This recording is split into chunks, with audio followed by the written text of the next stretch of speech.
स्थितियों में जब संक्रमण इतना भयानक फैला है, मैं बिल्कुल इस पक्ष में नहीं हूं कि इस समय परीक्षाएं हो।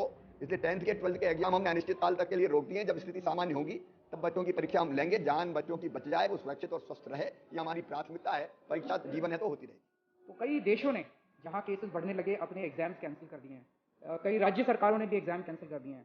दिल्ली में हमारे सभी स्कूल जो है वो सीबीएसई से चलते हैं। तो मेरी केंद्र सरकार से अपील है कि सीबीएसई के एग्जाम्स कैंसिल कर दिए जाएं और कोई और तरीका हम सब बैठ के निकाल सकते हैं, या तो इंटरनल असेसमेंट या कोई और ऑनलाइन कुछ तरीका निकाल सकते हैं, ताकि बच्चों को अगली कक्षा में कोई तरीका निकाल के उनको प्रमोट किया जाए। बड़ों से लेके सारे वायरस की चपेटे में आ रहे हैं और ये एग्जाम आपको जरूरी लग रहा है? नहीं, एग्जाम जरूरी नहीं है। इनकी जान से बढ़कर ये एग्जाम नहीं है। तो रिक्वेस्ट कर रहा हूं मेरे यूथ जनरेशन के लिए हाथ जोड़ के, जो आज तक ये भाव ने कभी किसी के सामने हाथ नहीं जोड़े, मैं आपके सामने हाथ जोड़ रहा हूं कि आप ये जितने भी बोर्ड्स एग्जाम हो रहे हैं वो कैंसिल करिए। आप क्योंकि एक्सपर्ट हैं, मैं आपके सारे पॉइंट समझ रही हूँ। ये एक चिंता का विषय है, लेकिन जो व्यवहारिक दिक्कतें हैं उनसे कैसे पार पाया जाएगा? मसलन गर्मी का वक्त है, 3 घंटे आपके लिए मास्क लगाना ये एक व्यवहारिक परेशानी है स्टूडेंट्स के लिए। अगर वो एग्जाम सेंटर पर जा रहे हैं, एक भी बच्चा अगर पॉजिटिव हो जाता है तो बाकी के एग्जाम वो कैसे दे पाएगा? उसके घर में सब लोग संकट में हैं। जिस ग्रुप में, जिस एग्जामिनेशन सेंटर में बैठकर वो एग्जाम दे रहा है, वहां पर जितने लोग मौजूद हैं वो सब उस संकट के दायरे में आ जाएंगे। इन परेशानियों से हमारा सिस्टम कैसे पार पा पाएगा? वो भी तब जबकि 1 लाख की संख्या से केसेस बढ़ रहे हैं। जी, जाने बचनी है आपकी खुद की, तो क्यों नहीं कर रहे हो आप? करो यार, ये जिंदगी का सवाल है। करो ये, प्लीज, दरख्वास्त है। कुछ हिंट मिल पा रहा है, क्योंकि खबरें ये भी आ रही थी कि असेसमेंट बेसिस पर ही रिजल्ट पर विचार किया जाए। उठा ले रे देवा, उठा ले रे बाबा। सो हे गाइस, आई मीन कैसे हो पब्लिक, क्या कर रहे हो? सो बेसिकली यार, आज हम एक ऐसे समय से बाहर आए हैं जिस समय में रह के हर कोई पछता रहा था, क्योंकि हर किसी के दिमाग में एक ही सवाल था कि कब और कैसे। नहीं मतलब ये जो 10th के एग्ज़ाम थे वो ना तो क्लियर हो रहे थे कि कब होंगे, ना तो उसके एडमिट कार्ड आ रहे थे। और ये टेंशन यार मुझे भी बहुत था, क्योंकि इस साल मेरा खुद का 10th था, मतलब बोर्ड्स वाला 10th। समझ रहे हो? एक ऐसा क्लास जहाँ तुम्हें पता होता है कि तुम्हारा ग्रेड हर कोई पूछने वाला है, जिसे तुम्हारे क्लास से मतलब नहीं है वो भी तुमसे पूछने वाला है, जस्ट लाइक हर कोई। इसलिए हर किसी को टेंशन होता है कि उसके बोर्ड्स में कुछ अच्छे नंबर आए। इसलिए मैंने भी यार सोचा कि मैं कोई वीडियो अपलोड नहीं करूंगा और शांति से मैं बैठ गया। पर एक गुड न्यूज़ कि बोर्ड एग्ज़ाम कैंसिल हो चुका है, ये आया 14 तारीख को।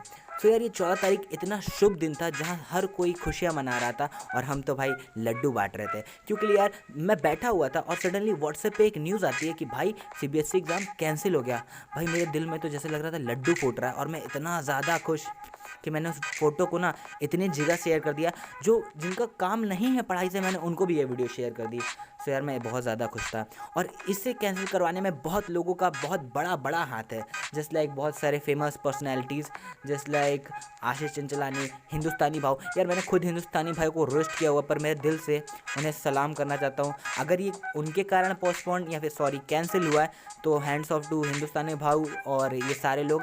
सोनू सूद ने भी हमारे लिए कुछ अच्छी बातें कही थी, तो मैं वो भी सुना देता हूँ तुम लोग को, सुनो।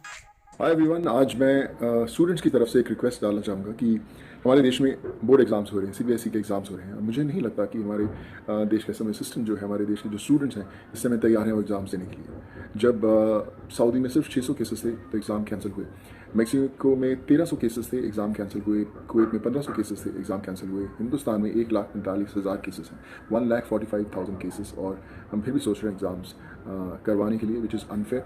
मुझे लगता है कि कोई ऑल्टरनेट मोड ऑफ असेसमेंट होनी चाहिए। मुझे लगता है कुछ इंटरनल असेसमेंट करके हमें इन स्टूडेंट्स के सपोर्ट में आना चाहिए, बहुत इंपॉर्टेंट है। ऑफलाइन एग्ज़ाम्स मुझे नहीं लगता इस समय सही समय है। जब हम लॉकडाउन्स की बात करते हैं कि बाहर लोग निकल नहीं सकते, उस बीच में ऑफलाइन एग्जाम स्टूडेंट्स के लिए I think it's very unfair. So I would like everyone to come and support all the students so that they can be safe, their parents, their families can be safe, and they feel secure that they are in a zone where they'll work hard maybe in future whenever the right time comes. So I'm there to support every single student who is not ready to come out for these offline exams in these tough times. All the best guys, let's hope for the best. पढ़ाई की है, किस stress से वो गुजरे हैं, और अब जब देश कोरोना की दूसरी लहर देख रहा है, बीते 24 घंटे में 1,26,000 केसेस सामने आए हैं। अकेले दिल्ली में 5500 केसेस सामने आए हैं। क्या हम बोर्ड एग्जाम्स का रिस्क इस वक्त ले सकते हैं? या देखिए, स्वास्थ्य की दृष्टि से अगर हम देखें तो ये एक बहुत बड़ा रिस्क है और इसे सभी लोग एक्नॉलेज करते हैं, केवल विद्यार्थी ही नहीं, सभी लोग। लेकिन एक दूसरा रिस्क पड़ और जब मैंने ये न्यूज़ सुनी कि सीबीएसई बोर्ड एग्ज़ाम कैंसिल होने वाला है, तब तो मेरे दिल में, और इस टेंशन में सारे पेरेंट्स यही सोच रहे थे कि उनके बच्चों का होगा क्या। मतलब इस कोरोना टाइम पे जहाँ हालत पंचर हुई पड़ी है साइकिल के हवे की तरह, साइकिल के टायर की तरह, वहाँ हमारे प्यारे प्यारे बच्चे एग्ज़ाम कैसे देने जाएंगे? नहीं, मतलब इतना रिस्क तो कोई पेरेंट्स नहीं लेना चाहेगा ना। हाँ, तो यार सबसे पहले पोखरियाल सर ने हमें ये बताया कि मोदी जी बैठने वाले हैं कॉन्फ्रेंस में और वो बताएंगे कि कैसे एग्ज़ाम पोस्टपोन्ड होगा कि नहीं होगा। और फाइनली एग्ज़ाम हुआ पोस्टपोन्ड नहीं, एग्ज़ाम हो गया डायरेक्ट कैंसिल ही। और यार ये खुशखबरी ये है कि एग्ज़ाम कैंसिल हो चुका है और अब कुछ ऑब्जेक्टिव क्राइटेरियाज़ आए हैं नए, उसके बारे में मुझे खुद नहीं पता कि उसमें होने क्या वाला है, पर यह है कि एक नया ऑब्जेक्टिव क्राइटेरिया आया है जिसके हिसाब से हमें पास या फिर देखते हैं क्या किया जाएगा। पर अच्छी बात तो ये है कि एग्ज़ाम नहीं हो रहा है गाइस।